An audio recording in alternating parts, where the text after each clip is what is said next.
friends, welcome back to my YouTube channel Study Career Point. I hope you all are doing well. So start करते हैं हमारे आज की previous year के question paper की series से। तो देखिए CDP पेपर 1 और पेपर 2 दोनों के लिए आप लोगों की जो सीरीज है वो चल रही हैं। पेपर 2 की भी देखिए अभी तक 20 सीरीज में आप लोगों को करा चुकी हूँ, मतलब 20 क्वेश्चन पेपर यहाँ पर हो चुके हैं। इसके अलावा देखिए पेपर 1 की अगर मैं बात करूँ तो पेपर 1 के 8th क्लासेस तक आप लोगों का हो चुका है। ठीक है, अभी जो क्वेश्चन मैं आप लोगों को ये करा रही हूँ ऑनलाइन एग्जाम जो सीटेट के हुए थे 2021 में, वो क्वेश्चन पेपर आप लोगों को यहाँ पर कराए जा रहे हैं। इनके कंप्लीट होते ही जो ऑफलाइन होंगे आप लोगों के क्वेश्चंस वो सारे मैं यहाँ पर आपको करा दूंगी। स्टार्ट करते हैं फर्स्ट क्वेश्चन के साथ। इसके अलावा देखिए SST पेपर 2 के लिए भी जो प्रीवियस ईयर के क्वेश्चन पेपर की सीरीज है वो भी चल रही है।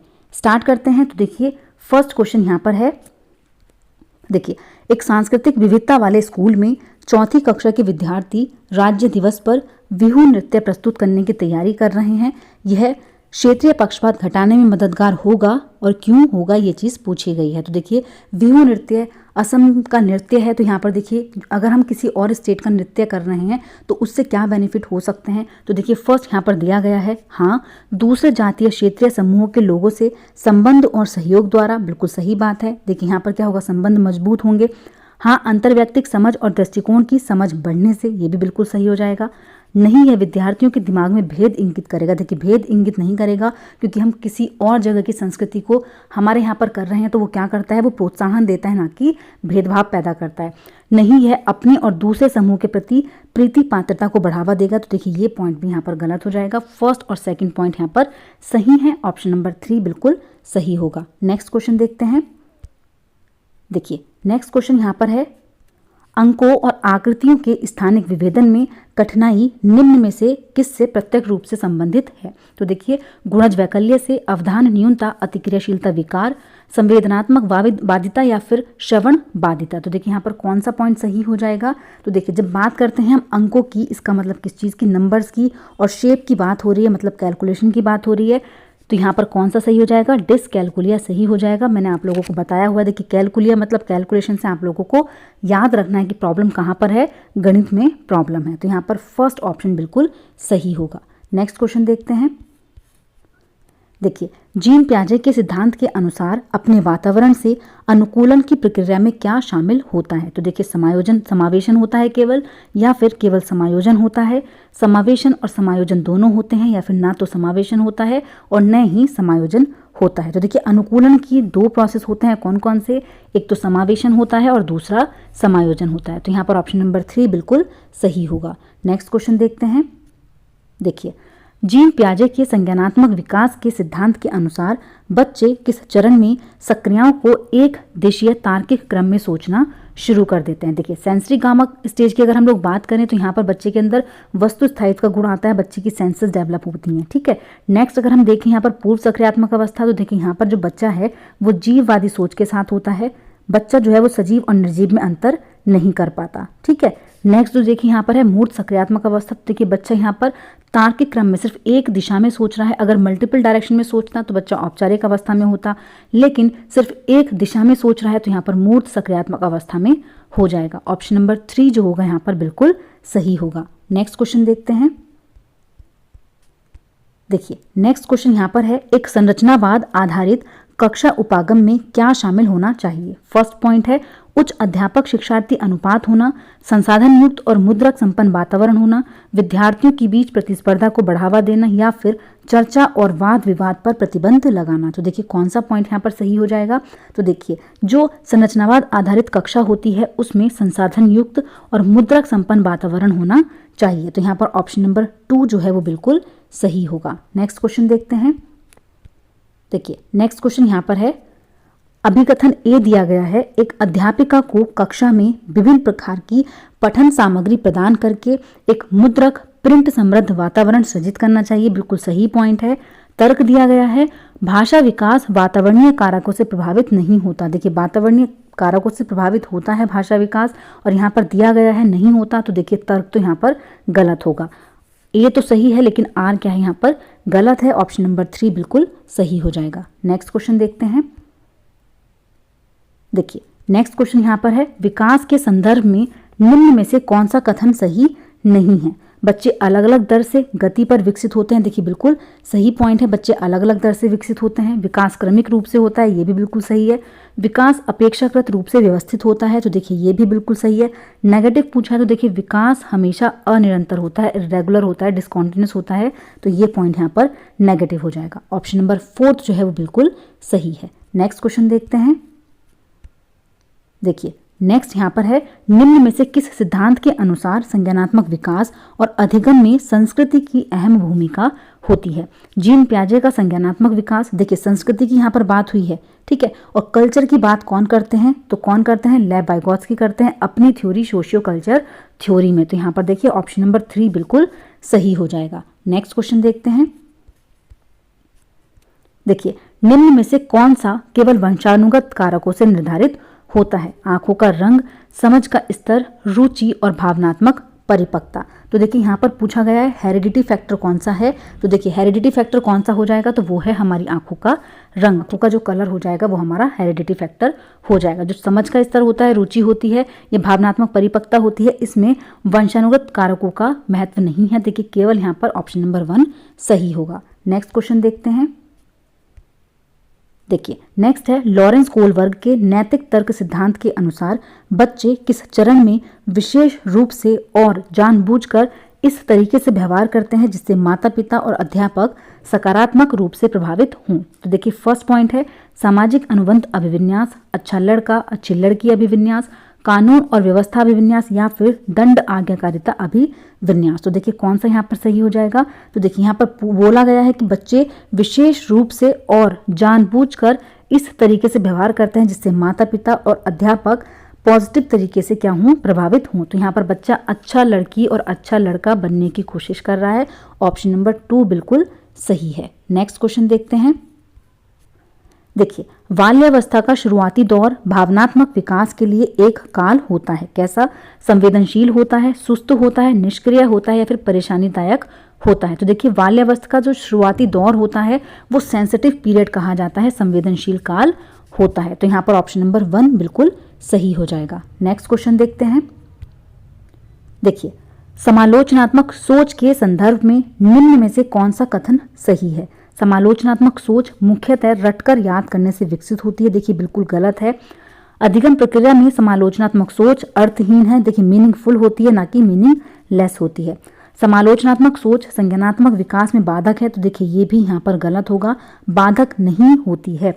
विद्यार्थियों को चिंतन हेतु समय देकर समालोचनात्मक सोच को बढ़ाया जा सकता है। तो देखिए 4th पॉइंट यहाँ पर बिल्कुल सही हो जाएगा। जब बच्चा चिंतन करेगा तो उससे जो बच्चे की क्रिटिकल थिंकिंग है वो क्या होती है, बढ़ती है। तो यहाँ पर ऑप्शन नंबर 4 बिल्कुल सही है। नेक्स्ट क्वेश्चन देखते हैं।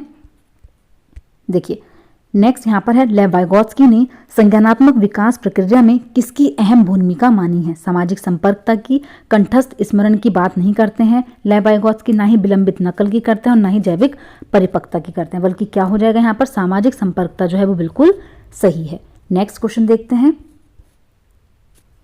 देखिए अधिगम का सामाजिक संरचनात्मक उपागम निम्न में से किस आधार पर मूल्यांकन को बढ़ावा देता है। तो देखिए मुख्यतः प्रत्यास्मरण आधारित परीक्षणों द्वारा, सहयोगात्मक प्रोजेक्ट कार्य द्वारा, या फिर एक शब्द के जवाब वाले सवालों द्वारा, या फिर मानकीकृत परीक्षणों द्वारा। तो यहाँ पर देखिए कौन सा पॉइंट है जो सही हो जाएगा। अधिगम का सामाजिक संरचनात्मक उपागम किस पर मूल्यांकन पर जोर देता है। तो देखिए यहाँ पर जो ऑप्शन नंबर 2 है वो बिल्कुल सही है, सहयोगात्मक प्रोजेक्ट कार्यों द्वारा। नेक्स्ट क्वेश्चन देखते हैं। देखिए नेक्स्ट क्वेश्चन यहाँ पर है, जेंडर एक संप्रत्यय है जबकि लिंग क्या है। तो देखिए जैविक सामाजिक है, सामाजिक जैविक है, जैविक शारीरिक है, या फिर शारीरिक और जैविक है। देखिए जेंडर जो होता है वो सोशल कंस्ट्रक्ट होता है। सोशल कहाँ पर है, ऑप्शन नंबर 2 में। तो यहाँ पर देखिए ऑप्शन नंबर 2 बिल्कुल सही हो जाएगा, ठीक है, क्योंकि जेंडर क्या होता है, सामाजिक होता है, लेकिन जो लिंग होता है वो क्या होता है, बायोलॉजिकल होता है। नेक्स्ट क्वेश्चन देखते हैं। देखिए वंचित समूह से जुड़े विद्यार्थियों के सफल समावेशन हेतु यह महत्वपूर्ण है कि विविधता को अधिगम प्रक्रिया में बाधा माना जाए, इन विद्यार्थियों को एक अलग समूह में पढ़ाया जाए, या फिर सभी विद्यार्थियों के सामाजिक सांस्कृतिक परिप्रेक्ष्य को अनदेखा किया जाए, या फिर सभी विद्यार्थियों में जुड़ाव की भावना विकसित की जाए। तो देखिए कौन सा पॉइंट यहाँ पर सही हो जाएगा, ऑप्शन नंबर 4 बिल्कुल सही है, सभी विद्यार्थियों में जुड़ाव की भावना को विकसित किया जाए। नेक्स्ट देखते हैं। देखिए, हॉवर्ड गार्डनर के बहुबुद्धि सिद्धांत के अनुसार दूसरों के संवेगों, भावनाओं और मनोदशा को समझने की योग्यता प्रत्यक्ष रूप से बुद्धि से संबंधित है। देखिए, कौन सी बुद्धि से संबंधित है? अंतःवैयक्तिक से है, अंतर्वैयक्तिक से है, संगीतीय है या फिर भाषाई है। तो देखिए कौन सा यहाँ पर सही होगा? तो देखिए, जब दूसरों के संवेगों को, दूसरों की भावनाओं को और दूसरों की मनोदशा को समझ पाते हैं तो वहाँ पर कौन सी बुद्धि हो जाती है? इंटरपर्सनल होती है, अंतःवैयक्तिक। और जब हम अपनी खुद की, देखिए, जब हम अपने स्वयं के संवेगों को समझ पाते हैं, जब अपने स्वयं की बात होती है तो वहाँ पर क्या हो जाता है? वहाँ पर आ जाता है इंट्रा पर्सनल, ठीक है, अंतःवैयक्तिक। संगीत है जहाँ पर म्यूजिकल चीज़ों की हमें नॉलेज हो, और भाषाई जहाँ पर हम कवि की बात करते हैं, ठीक है, जिनको भाषा का ज्ञान होता है, ठीक है। तो यहाँ पर जो सही आंसर है वो कौन सा हो जाएगा? Option number 1। नेक्स्ट देखते हैं। देखिए, नेक्स्ट क्वेश्चन यहाँ पर है, अवधान न्यूनता अतिक्रियाशीलता विकार से जूझते विद्यार्थियों के सफल समावेशन हेतु एक अध्यापिका को क्या करना चाहिए? तो देखिए, लंबी अवधि वाली फिल्में दिखानी चाहिए। देखिए, लॉन्ग टाइम के लिए बच्चा अटेंशन नहीं दे पाता है तो ऐसा कार्य आप बच्चे को नहीं कराओगे। नेक्स्ट है, एक गतिविधि से दूसरी पर जाने के दौरान बदलाव अंतराल अवधि नहीं देनी चाहिए। देखिए, अब जो अंतराल अवधि है वो बच्चे को देनी चाहिए। ऐसा नहीं कि एक एक्टिविटी खत्म हुई आपने दूसरी दे दी, क्योंकि जो बच्चा है वो लॉन्ग टाइम के लिए फोकस नहीं कर पा रहा है, अटेंशन नहीं दे पा रहा है। तो यहाँ पर सेकंड पॉइंट भी बिल्कुल गलत होगा। एक ही समय पर कई कार्य देने चाहिए। देखिए, मल्टीपल टास्क आप बच्चे को नहीं दे सकते हैं, क्योंकि एक ही टास्क पर बच्चा अटेंशन नहीं दे पाते तो वो मल्टीपल टास्क पे अटेंशन कैसे देगा, ठीक है। तो ये भी यहाँ पर गलत हो जाता है।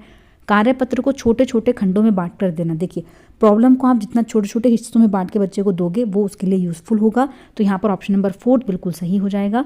नेक्स्ट क्वेश्चन देखते हैं। देखिए, नेक्स्ट है, एक मुख्य धारा वाले कक्षा कक्ष में विशिष्ट जरूरतों वाले विद्यार्थियों के समावेशन के लिए क्या जरूरी है? तो देखिए, योग्यता आधारित अलगाव, विद्यार्थियों में प्रतिस्पर्धा पर अधिक बल। देखिए, अलगाव बच्चों के अंदर नहीं पैदा करना, ना ही प्रतिस्पर्धा को पैदा करना है, ठीक है। सामर्थ्य निर्माण और संवेदीकरण, या फिर अधिगम के बजाय पाठ्यक्रम पूर्ण करने पर बल। देखिए, केवल पाठ्यक्रम को आपको पूरा कराना है तो ये भी उद्देश्य नहीं होना चाहिए। यहाँ पर ऑप्शन नंबर 3 बिल्कुल सही है। सामर्थ्य निर्माण कराएंगे और संवेदीकरण यहाँ पर बिल्कुल सही होगा। नेक्स्ट देखते हैं। देखिए, नेक्स्ट क्वेश्चन यहाँ पर है, अभिकथन ए दिया गया है, किसी संप्रत्य के बारे में विद्यार्थी द्वारा ग्रहित भ्रांतियों को अध्यापिका द्वारा परोक्ष रूप से नकारने की बजाय सही तरीके से ध्यान देना चाहिए। देखिए, बिल्कुल सही पॉइंट है। नेक्स्ट यहाँ पर तर्क दिया गया है, भ्रांतियाँ हमेशा तर्कहीन नहीं होती बल्कि वे विद्यार्थियों द्वारा उनके वातावरण से संपर्क करके बनाए गए सरल सिद्धांत का रूप होती है। तो देखिए, दोनों ही पॉइंट यहाँ पर बिल्कुल सही हैं और जो आर है वो ए की सही व्याख्या कर रहा है। नेक्स्ट क्वेश्चन देखते हैं। देखिए, एक अध्यापिका द्वारा विद्यार्थियों को किस लिए अभिप्रेरित करना चाहिए? पढ़ाई गई विषय वस्तु को समझने और अर्थ ग्रहण करने हेतु, या फिर सिर्फ रटकर याद करने हेतु, नकल उतारने हेतु, या फिर एक अटल तरीके से। देखिए, सिर्फ एक चीज़ को, एक मेथड को आप फिक्स कर लेंगे तो आप लोगों को केवल एक मेथड को फिक्स नहीं करना है। तो यहाँ पर ऑप्शन नंबर 1 बिल्कुल सही है, पढ़ाई गई विषय वस्तु को समझने और अर्थ ग्रहण करने हेतु। नेक्स्ट क्वेश्चन देखते हैं। देखिए, संवेगों और संज्ञान के संबंध में निम्न में से कौन सा कथन सही है? उच्च स्तरीय तनाव अधिगम में बाधक है, रुचि अधिगम में बाधक है, उच्च स्तरीय तनाव अधिगम में सहायक है, या फिर अरुचि अधिगम में सहायक है। तो देखिए, यहाँ पर कौन सा कथन सही होगा? तो देखिए, उच्च स्तरीय तनाव जो होता है वो अधिगम में बाधक होता है। नेक्स्ट क्वेश्चन देखते हैं। देखिए, निम्न में से क्या कक्षा में अधिगम सहायक माहौल पैदा करता है? विद्यार्थियों के बीच सहकार्यता को बढ़ावा देना, शिक्षा शास्त्र के प्रति अनम्य कठोर रवैया। देखिए, कठोर रवैया नहीं अपनाना है, केवल प्रदर्शन हो। तो देखिए, ये भी यहाँ पर गलत हो जाएगा। विद्यार्थियों द्वारा स्वयं आकलन और स्वयं चिंतन को नकारना। तो देखिए, यहाँ पर जो स्वयं मूल्यांकन और स्वयं चिंतन होता है वो बच्चे की लर्निंग में मीनिंगफुल होता है, और आप यहाँ पर बोल रहे हैं कि उसको नकारेंगे, तो ये भी यहाँ पर गलत होगा। कौन सा सही है? तो वो है ऑप्शन नंबर 1। नेक्स्ट क्वेश्चन देखते हैं।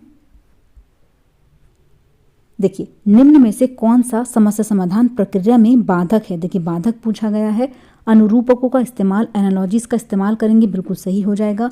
मीन्स एंड एनालिसिस, देखिए यहाँ पर प्रॉब्लम्स को सब गोल्स में डिवाइड करके सॉल्व किया जाता है, तो देखिए ये भी बिल्कुल यूजफुल है। उसके अलावा मौखिकरण जो है वो भी यहाँ पर बिल्कुल सही हो जाता है। कौन सा बाधक बनेगा? तो वो है रेस्पॉन्स सेट। ऑप्शन नंबर 3 यहाँ पर बिल्कुल सही हो जाएगा। नेक्स्ट क्वेश्चन देखते हैं। देखिए, दृष्टिबाधिता से जूझते विद्यार्थियों के सफल समावेशन हेतु एक अध्यापक को क्या करना चाहिए? तो देखिए, विद्यार्थियों को श्यामपट्ट पर सवाल हल करने को कहना चाहिए, मानचित्रों और आरेखों के स्पर्शनीय प्रारूप उपलब्ध करवाने चाहिए। देखिए, दृष्टिबाधित विद्यार्थी है तो आप श्यामपट्ट पर उसको सॉल्व करने के लिए देंगे प्रॉब्लम को, तो ये तो गलत हो जाएगा। विद्यार्थियों को हस्तलिखित नोट्स देंगे तो बच्चा देख नहीं पा रहा है और आप यहाँ पर क्या कर रहे हैं, उसको हाथ से लिखे गए नोट्स दे रहे हैं, तो ये भी क्या होगा, गलत होगा। अध्ययन उद्देश्य हेतु लैपटॉप और मोबाइल के इस्तेमाल पर रोक लगानी चाहिए। तो देखिए, कौन सा पॉइंट यहाँ पर बिल्कुल सही हो जाता है? तो देखिए, मानचित्र और आरेखों के स्पर्शनीय प्रारूप को, देखिए स्पर्श वाली चीज़ें आप लोगों को बच्चे को उपलब्ध करानी है, तो यहाँ पर ऑप्शन नंबर 2 सही होगा। इसके अलावा सारे यहाँ पर गलत हैं। नेक्स्ट क्वेश्चन देखते हैं।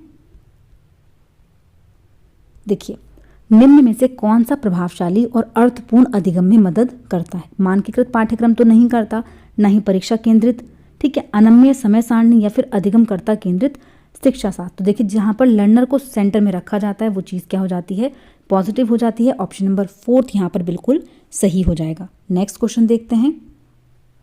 देखिए, विद्यार्थियों के अधिगम को समर्थन देने के लिए एक अध्यापिका को क्या करना चाहिए? तो देखिए, फर्स्ट पॉइंट यहाँ पर है योग्यता के इकाई या सतत दृष्टिकोण को बढ़ावा देना। देखिए, एकल दृष्टिकोण को बढ़ावा नहीं देना है, रुचियों को दरकिनार नहीं करना है, ठीक है, केवल परफॉर्मेंस वाली चीज़ों पर आप लोगों को प्रेरित बच्चे को नहीं करना है। ऑप्शन नंबर 3 यहाँ पर बिल्कुल सही होगा। विद्यार्थियों की व्यक्तिगत भिन्नताओं के प्रति विचारशील रहना चाहिए। नेक्स्ट क्वेश्चन देखते हैं। देखिए, राष्ट्रीय शिक्षा नीति 2020 निम्न में से कौन सी शिक्षा शास्त्रीय रणनीतियों को बढ़ावा देती है? वेधन, पुनरावृत्ति और बार बार अभ्यास। देखिए, रट्टाफिकेशन को नहीं देती है, रटकर याद करने को नहीं देती है, बल्कि अन्वेषण और चर्चा आधारित दोनों ही यहाँ पर सही होंगे। थर्ड और फोर्थ ऑप्शन नंबर 3 बिल्कुल सही हो जाएगा। नेक्स्ट क्वेश्चन देखते हैं। देखिए, शिक्षा में समान अभिगम्यता पहुंच तक का विषय है सुविधा, बहिष्करण, अधिकार या फिर अलाभ। तो देखिए, कौन सा यहाँ पर सही होगा? तो देखिए, जब हम कहाँ पर पहुंच पा रहे हैं, इक्वल एक्सेस टू एजुकेशन, तो वहाँ पर कौन सी चीज़ सही हो जाएगी? तो देखिए, यहाँ पर ऑप्शन नंबर 3 बिल्कुल सही है, हमारा अधिकार, ठीक है, ऑप्शन नंबर 3 यहाँ पर सही हो जाएगा। नेक्स्ट और देखिए, लास्ट क्वेश्चन है आज का। देखिए, कक्षा में विद्यार्थियों को अधिगम के प्रति अभिप्रेरित करने की कौन सी युक्ति सही है? फर्स्ट पॉइंट दिया गया है कक्षा में विद्यार्थियों की अधिगम सहभागिता को बढ़ावा देना, अंकों के लिए प्रतिस्पर्धा को बढ़ावा देना, विद्यार्थियों को उनकी रुचि के आधार पर लक्ष्य निर्धारित करने में मदद करना। देखिए, ये बिल्कुल सही है। विद्यार्थियों को अपने विचार व्यक्त करने की आज़ादी देना। तो देखिए, यहाँ पर कौन कौन से पॉइंट सही हो जाएंगे? तो देखिए, ऑप्शन नंबर 2 यहाँ पर सही है, फर्स्ट भी सही है, थर्ड भी सही है और फोर्थ भी सही हो जाता है। कौन सा गलत है? तो देखिए, पॉइंट 2 यहाँ पर गलत है, सिर्फ प्रतिस्पर्धा को, कंपटीशन को बढ़ावा देना यहाँ पर गलत हो जाएगा। ऑप्शन नंबर 2 जो है वो बिल्कुल सही हो जाता है। तो देखिए, आज की क्लास यहीं पर कंप्लीट होती है। अगर आपको मेरी क्लास अच्छी लगी हो तो प्लीज़ मेरे चैनल को लाइक करें, सब्सक्राइब करें और शेयर करें। ऐसी ही और वीडियोज़ के लिए मेरे चैनल पर बने रहिए। Thank you.